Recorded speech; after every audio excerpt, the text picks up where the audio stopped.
Sveiki visi vandens mėgėjai ir mylėtojai, šiandien turime rugsėjo 15 dieną. Nu, fokusas. Atvažiavome į objektą kažkur tai apie pusę 8 ryte. Nu ir čia objektas būtų netoli Vandžiogalos. Žmogus didelį vietiną labai turi. Bet sklypas toksai gražus, pušelės, Kauno rajonas. Ir toksai namukas. Prasidės. Ir nori į tą namuką medinį įsivesti įvadą, kad būtų dušas, skalbenkė, visa kita. Ir rezultatas. Už 50 metrų, už tų šiltnamių Urka upė, tokia nedidelė, 22 km iš Vandžiogalos miškų teka, grinai aviečių. Žarnas prisitėpėm grįžimo procesui 5 metro ir gavosi grįžinukas lygiai 5 metrai. Tai buvo gražus žvyrukas, vandeningas, stambės frakcijos. Pajungiam hidroforą, šipaką, 6 kubų į valandą pompuoja, kilvatų 300 vatų. Ir rezultatas lygiai 2 kubų į valandą. Jokios geležies, jokio kvapo, nieko. Puikiausias vanduo, su ko žiauriai patenkintas. Ir sakė, dar įvadą darysis ir javiečių laistymą kažkur tai. Nes taip laisto jis iš Urkos tos upės įvadą pasidaręs. Sakė, taip, avietėm tik tai kapsėti reikia. To vandens nereikia, kad purkštų. Tai atvažiuojam su džipuku prie kabelę.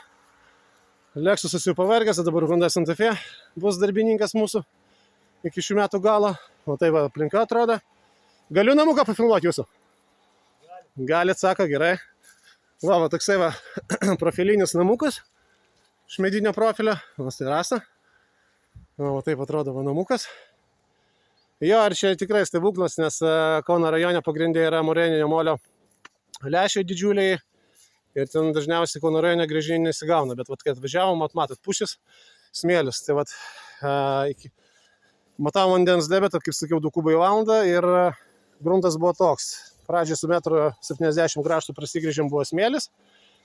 Po to biški molio sluoksniukas nedidelis ir nuo 3,40 m prasidėjo vandeningas smėlis.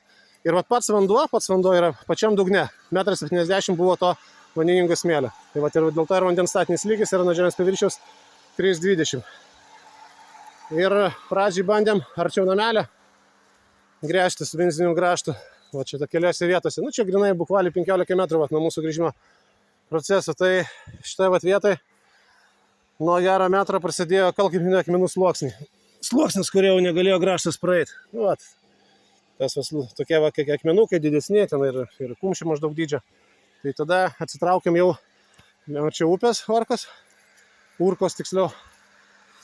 Ir čia nebuvo iš vis kalkinių akmenų sluoksnių. Ir leido gruntas prisigręžti. Ir ką tu pasakysi, lygiai 5 metrai. Puikiausias rezultatas. Geras vanduo, labai skanus. Puikus rezultatas, dabar pradėjo lašnot.